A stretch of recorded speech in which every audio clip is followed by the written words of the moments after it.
Thumbnail पर आपने बिल्कुल सही पढ़ा। India's biggest scam.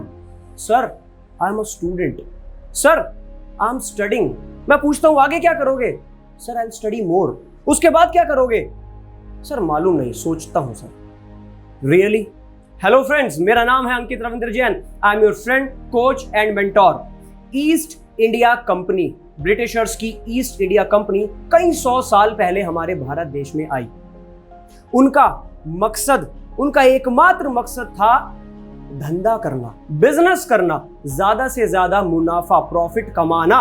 उसके लिए उनको चाहिए थे वर्कर्स, उसके लिए उनको चाहिए थे लेबरर्स, उसके लिए उनको चाहिए थे नौकर। इसीलिए उन्होंने हमारे माइंडसेट में, हमारे खून में यह डाल दिया, हम इंडियंस के खून में यह डाल दिया कि नौकरी अच्छी है।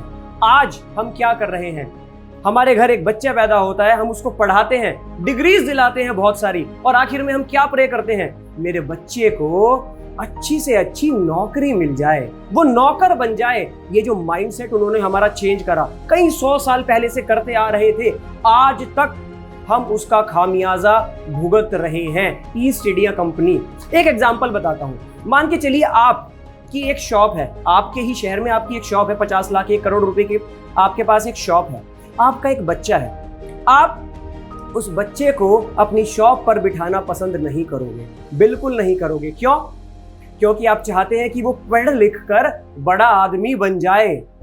सच में पढ़ लिख कर बड़ा आदमी बन जाए। बड़े आदमी की क्या डेफिनेशन है आपकी? मतलब कि वो किसी बड़ी सी कंपनी में नौकर बन जाए। हम क्या ट्रेनिंग दे रहे हैं? एजुकेशन सिस्टम तो हमारा ब्रोक हो ही गया है, इंडिया का ऑलरेडी ब्रोकन, वो किसी काम का नहीं। हम उसको ट्रेनिंग दे रहे हैं, हम उसको क्या सीख दे रहे हैं? बेटा पढ़ लिख, जी लगा के पढ़ाई कर और आगे चल के अच्छे से अच्छा नौकर बन के दिखा। वो बच्चा बीटेक करता है। बीटेक क्यों करता है? क्योंकि साइड वाला बच्चा भी बीटेक कर रहा है, पड़ोसी का बच्चा भी बीटेक कर रहा है, फूफा जी का बच्चा, मौसी का लड़का भी बीटेक कर रहा है, इसलिए मैं भी बीटेक करूंगा। बीटेक करने के बाद उसको मिलता है क्या? 10 लाख रुपए लगाने के बाद मिलता है क्या? 10-15 हजार रुपए की नौकरी। हाँ, इसका सॉल्यूशन है स्किल सेट पर काम करना पड़ेगा। स्किल सेट, हमारे पास स्किल है ही नहीं।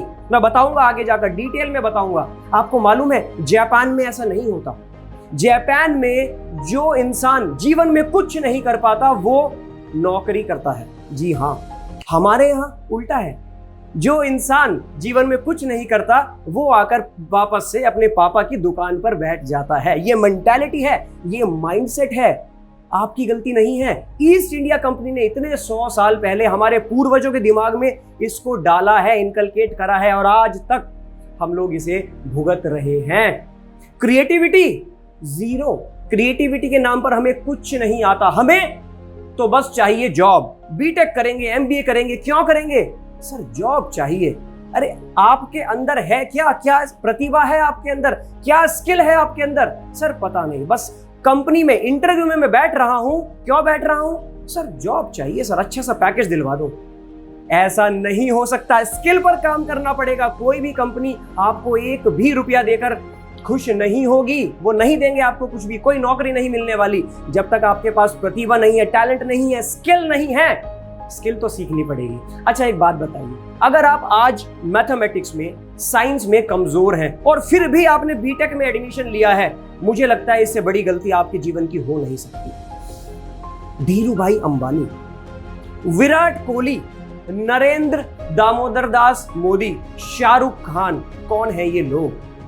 ये लोग भी शायद साइंस और मैथ्स में अच्छे नहीं थे, पर इन्होंने बीटेक नहीं करी। इन्होंने अपनी प्रतिभा को पहचाना, जिस चीज में ये अच्छे थे उस चीज में आगे बढ़े। ये रैट रेस में नहीं पड़े। किस चीज की रैट रेस? 2 रैट रेस लगी हुई है। लड़के को बीटेक कराना है और लड़के को नौकर बनाना है, दैट्स इट। माफी चाहता हूं, मैं कठोर बोल रहा हूं, सच्चाई यही है। लड़के को नौकर बनाना है, कैसे? पहले उसको बीटेक कराना है, दैट्स इट।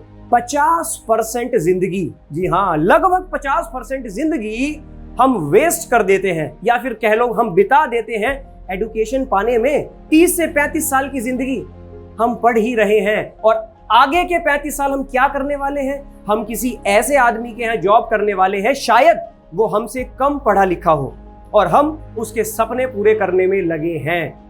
ये माइंडसेट प्रॉब्लम है। सॉल्यूशन सिर्फ एक, सेल्फ एजुकेशन और स्किल पर काम करना पड़ेगा। Formal education versus self education. Formal education है बीटेक, एमबीए की डिग्रीज, जो आज के समय में किसी काम की नहीं। No, not at all. अगर आप किसी प्रीमियर बी स्कूल से एमबीए कर रहे हैं या फिर प्रीमियर टेक्नोलॉजी के इंस्टीट्यूट से, आईआईटी से, कहीं से अच्छी जगह से बीटेक कर रहे हैं, देन इट्स परफेक्टली फाइन, तब केस अलग है। मैं बात कर रहा हूं रेस्ट 95% ऑफ द स्टूडेंट्स की, जो ऐसे अच्छे स्कूल्स में नहीं जा पाते। इसीलिए दो चीजें, सेल्फ एजुकेशन, आप खुद अपनी स्किल्स पर काम कीजिए, प्रतिभा को पहचानिए। बिजनेस इनसाइडर की रिपोर्ट बताती है, हाइपोथेटिकल बात नहीं कर रहा हूं, डेटा के ऊपर बात कर रहा हूं। बिजनेस इनसाइडर की रिपोर्ट बताती है more than 80% of the BTech students, more than 80% of the engineers are unemployable। जी हाँ, अनएम्प्लॉयमेंट तो प्रॉब्लम है ही नहीं, नौकरियां तो बहुत निकल रही है।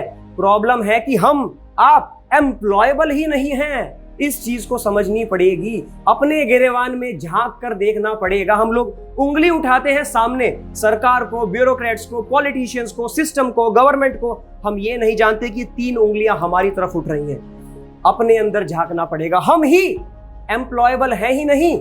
स्किल पर तो काम करके देखिए और फिर देखिए कमाल, कंपनीज आपके पीछे पीछे भागेंगी आपको रिक्रूट करने के लिए। Okay, suggestion. अपने जीवन में स्टूडेंट से मैं बात पूछना चाहता हूं, आप सजेशन किससे लेते हैं? अपने पेरेंट्स से, अपने रिलेटिव्स से? बंद कर दीजिए उनसे सजेशंस लेना। वो हमारे प्रियजन हैं, वो हमारे माँ बाप हैं, वो हमारे लिए हमेशा अच्छा चाहेंगे। उसके बाद भी मैं कह रहा हूं, बंद कर दीजिए सजेशन लेना उनसे। व्हाई? क्योंकि उनके समय में doctor, engineer, MBA, that's it, यही सब होता था। इसके अलावा वो कुछ जानते ही नहीं, क्योंकि उस समय यही सब होता था। और आज इंटरनेट के इस युग में, डिजिटल मार्केटिंग में इतनी जॉब्स अवेलेबल हैं, आप फ्रीलांसर बनके लाखों रुपए महीना कमा सकते हैं। क्यों नहीं करते आप काम? सर्च इंजन ऑप्टिमाइजेशन करके, सोशल मीडिया मैनेजमेंट करके, एडिटिंग करके, कंटेंट क्रिएट करके, क्यों नहीं कमाते आप? सजेशन गलत लोगों से बिल्कुल मत लीजिए। आखिरी में एक क्वेश्चन मैं पूछना चाहता हूं पेरेंट्स से। जी हाँ, अगर आप पेरेंट हैं, 2 बातें पूछना चाहता हूं। क्या आपके बच्चे के पास फाइनेंशियल नॉलेज है? फाइनेंशियल नॉलेज, फाइनेंस को किस तरह ग्रो करना है, पैसे को किस तरह ग्रो करना है, ज्यादा पैसा किस तरह कमाना है? क्या आपका बच्चा कंपाउंड इफेक्ट की पावर को जानता है? फाइनेंशियल लिटरेसी है उसके पास? 95% केस में आंसर होगा नहीं। क्यों? क्योंकि कॉलेज में वो सिखाया ही नहीं जा रहा, एजुकेशन सिस्टम आउटडेटेड हो चुका है। दूसरी चीज, क्या उसके पास बैंकिंग नॉलेज है? बैंक में जाके क्या वो एक ड्राफ्ट सबमिट करा सकता है? क्या वो चेक सबमिट करा सकता है? क्या वो पैसा वहां से विड्रॉ कर सकता है? जी नहीं।